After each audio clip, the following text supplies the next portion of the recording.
the Without the Bank podcast, where you and I are going to talk about all things IBC, the business of banking, utilizing money correctly, and how this will help you grow your business and your wealth. No fluff here, folks. Let's get straight into it. We are going to talk about part 1 of Nelson Nash's book, Becoming Your Own Banker. We are going to keep this book review going. Not because I have nothing else to talk about, because why wouldn't we want to learn from the master himself?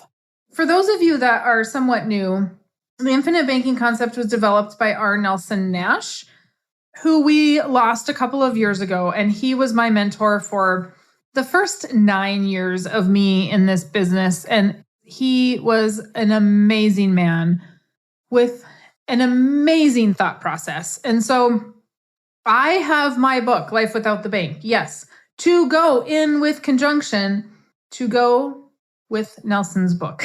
It is in conjunction with Nelson's book. It is not meant to replace Nelson's book, okay?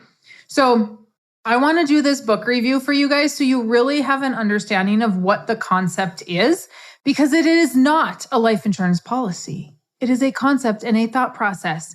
And so many of us miss that in this industry. All right, Becoming Your Own Banker, part 1. Nelson really talks about, I'm just going to read this. If some authoritative power distributed all the money in the world equally among all the people in the world, within 10 years, 97% of all the money would be under the control of 3% of the people.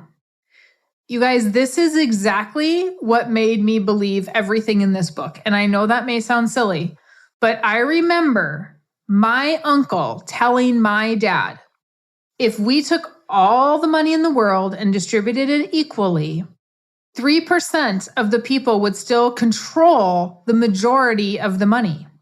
So we as a nation always want to distribute money equally, right? To make it fair. It is unlikely that the majority of the people that are, I don't want to say broke now, but people that don't understand how to manage money. If we give them a bunch of money, they're not going to know how to manage it, and it's going to be lost. It's just like people that win the lottery, right? We're going to win the lottery, and the majority of those people end up continually broke because they don't know how to manage the money. Wealthy people understand money. They understand how to make money. They understand cash flow. They understand how money works. The majority of the population does not understand this because they have zero interest in it. Instead, they're out watching the Kardashians to see what it is they're doing next. Or they're watching some show on TV. Oh, what can I watch on Netflix next? I mean, if I'm going to watch Netflix, that's going to be some sort of documentary. Or maybe I may watch Yellowstone, right? Is that the name of that show? With my husband, who is a TV watcher. I am not a TV watcher. I would rather learn something. I love documentaries because I get to learn something from them. We don't do that as a society. We want everything to be easy and handed to us. And we want millions of dollars, but we don't know how to manage it. So if 97% of the population would continually be where they're at, and the top 3% would continually control the money supply, what does that mean? That means that the top 3% know something the rest of us don't know. Banking is the most important business in the world. Without it, all businesses come to a screeching halt. Whoa. If the top 3% of the people in the world have all the money, what do you think they do with it? Why do you think there's a bank on every corner? Because they're taking your money that you work for, paycheck to paycheck, and then they're going to lend it to people. May lend it back to you at 5 or 6% interest. But if you would have been the banker, because it is the most important business in the world, could you be the one making the interest? If you were the banker, this is about you putting on your banker hat. I talked to a gentleman that borrowed money to buy cars at auction. He read the book and said, I never once thought of just starting my own finance company Instead of borrowing from another finance company, why don't I just borrow my own money and buy cars at auction and pay myself back? He said, I've already done that since I read the book. I already moved a bunch of money to another corporation, and I'm going to use that corporation to buy and sell vehicles. It never occurred to him to be the banker until he read the book. Now, he needs to own the bank as well. But first, you need to become the banker. You need to think like a banker. Nelson continues on. Someone or some organization has control of a pool of money that can flow at a cost to meet some need. There is only one pool of money in the world. There is only one pool of money. We are all sharing in that same pool. We are all using it for different things. So the wealthy do not have a different pool of money than we do. They just know how to get access to more of that money, right? May it be slimy? Maybe. I don't agree with everything they do, right? But we have the option to do business with them or not. And they're thinking like a banker. One pool of money in the world, money has to flow. It cannot sit still. And we see that with government bailouts, right? They're handing everybody unemployment so that they have money so that they go spend money.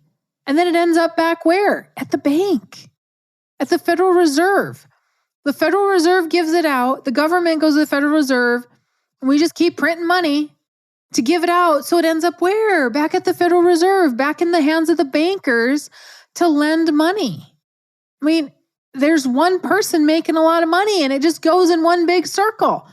But if money is stagnant, we don't make anything because we need to generate cash flow. Money sitting around does not generate cash flow. We want to generate cash flow. Nelson says, money flows from a pool through our hands to meet our needs. But somewhere in the process, it all ends up back in the banking system. It is all a matter of how much of the banking function do you want to control as it relates to your needs. This book is all about how to create your own banking system so that you can control 100% of your needs. That is exactly what this book is about. This book is not about life insurance. Life insurance is the tool that allows us to have the pool of money to borrow against. But money has to flow. If we borrow against the policy, what are we going to do with that money to create more cash flow? And then we just pay the policy back. If we do not put on our banking hat and think like a banker, we are going to always be stuck and not know that we should be paying ourselves back plus interest, that we should be honest with our money. All these things I talk about in Life Without the Bank, all these things that Nelson talks about with becoming your own banker. It's all there in black and white, folks. All you need to do is read it, because I'm not going to reread the book in my podcast. It is on audio if you want to listen to it. This is huge. I just got out of a meeting with a gentleman that was a Dave Ramsey coach. He was debt-free. He had very little debt. Not completely debt-free, very little debt, but no 401k because he's had to drain it twice because of economy issues, right? One in 08 and 09, and now his business was shut down due to COVID. He's had to drain his 401ks. And he said, this is mind-blowing to me. I am very good at not having debt.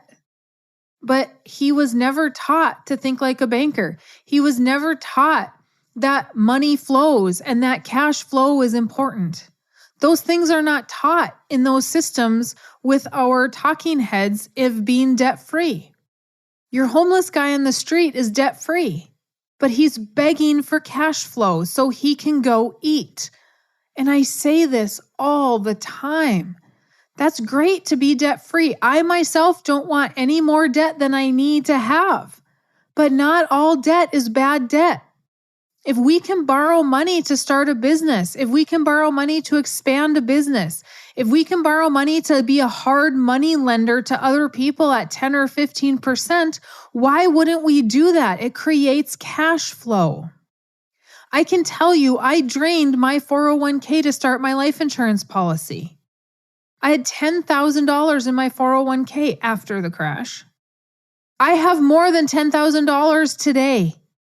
I have more than $20,000 today, even if my money would have doubled. I have more than that. Did I make a better decision?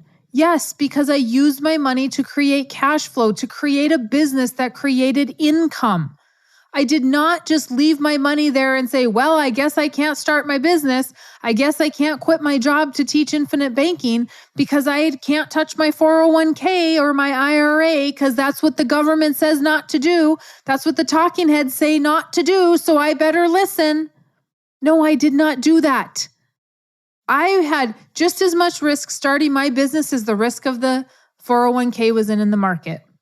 There's nothing there protecting my money.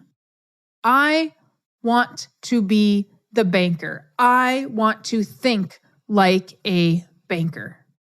If we want money, we must think like those that have money, minus their slimy, scammy-ness. We need to be nice, honest bankers. And yes, they do exist. Don't tell me that they don't, because I've met them. Good people exist. We just don't hear about them. That was one of the first sections of Nelson's book, Thinking Like a Banker, Becoming Your Own Bank, and probably the most important part of this book, just because of the fact that we skip it. If you have not gotten Life Without the Bank, do so. You can get Life Without the Bank and Becoming Your Own Banker as a bundle. And so I would suggest doing that. And then a lot of people read my book first, and then they read Nelson's book because my book is much more simple.